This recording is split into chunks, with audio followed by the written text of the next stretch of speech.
Už tady máme toho svaťů. Ještě seznamky. Pojďte dál. To je nestyče se.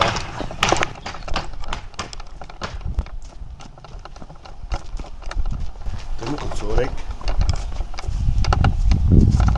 Teď hraju na fotbal, ale mám málo času.